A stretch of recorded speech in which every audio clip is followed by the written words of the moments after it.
Fine, thank you. Okay. Good afternoon, everyone. We have two notes for you today as we start another week. The President of the General Assembly, Mr. Dennis Francis, opened the plenary debate this morning on the use of the veto of the Security Council cast on the 20th of February under the agenda item, the situation in the Middle East, including the Palestinian question. In his remarks, the PGA highlighted member states' responsibility to exert every effort to avert further violence and to save lives. Mr. Francis described the situation in Gaza as catastrophic and recalled that since 7th of October, over 30,000 people have lost their lives. He reiterated his appeal for an immediate humanitarian ceasefire and for the end of the bombardment. The PGA also asked for all parties to comply with their obligations under international humanitarian law and to protect civilians and civilian facilities. Mr. Francis then appealed for all hostages to be immediately and unconditionally released, as well as for full and unimpeded access to humanitarian assistance for all in need. As of this morning, there were 75 speakers inscribed to deliver remarks. Statements will continue during the 60th plenary meeting tomorrow, 5th of March at 10 a.m. And as usual, the Office of the PGAs will share a summary with the President of the Security Council and the entire UN membership as an outcome of the deliberation of these discussions. The last note there is that you know already this afternoon the President, Dennis Francis, will return to the GA Hall to chair the informal meeting of the plenary to hear a briefing on the United Nations Relief and Works Agency for Palestinian Refugees in the Near East, UNRWA.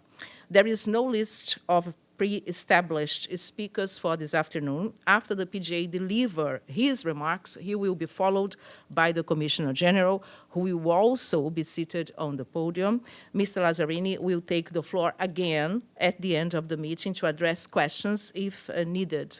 So individual statements are limited to 3 minutes and 5 minutes for statements made on behalf of groups. And as usual, remarks on behalf of groups are delivered first. So the meeting will start at 3 p.m., it will finish at 6 p.m., and will be, of course, webcast by UN TV. This is everything we have for today. Do you have anything else? How are you, Hamid? So good to see you back here. How are you today?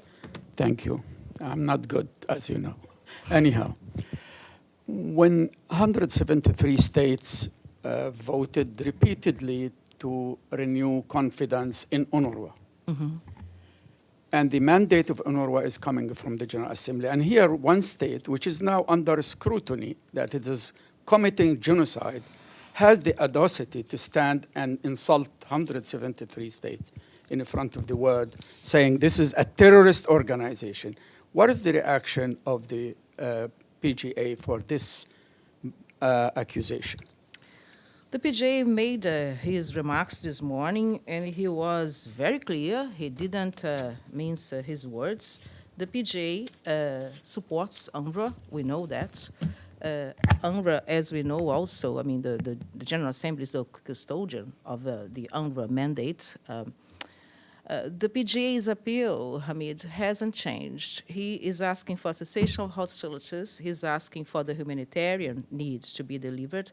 We now, everyone in this room and around the world knows that the situation is catastrophic, is tragic. People need help, and they need help immediately.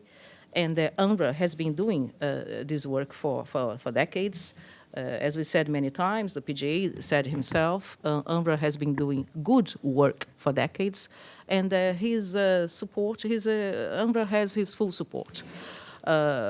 He also mentioned this morning that not only the cessation of hostilities and the humanitarian aid, unimpeded humanitarian aid needs to be delivered, but also the unconditional release of all hostages. These people have to go back home. Anything else? If not, I would say thank you so much, and I will see you not tomorrow, but on Wednesday. Thank you. Thanks.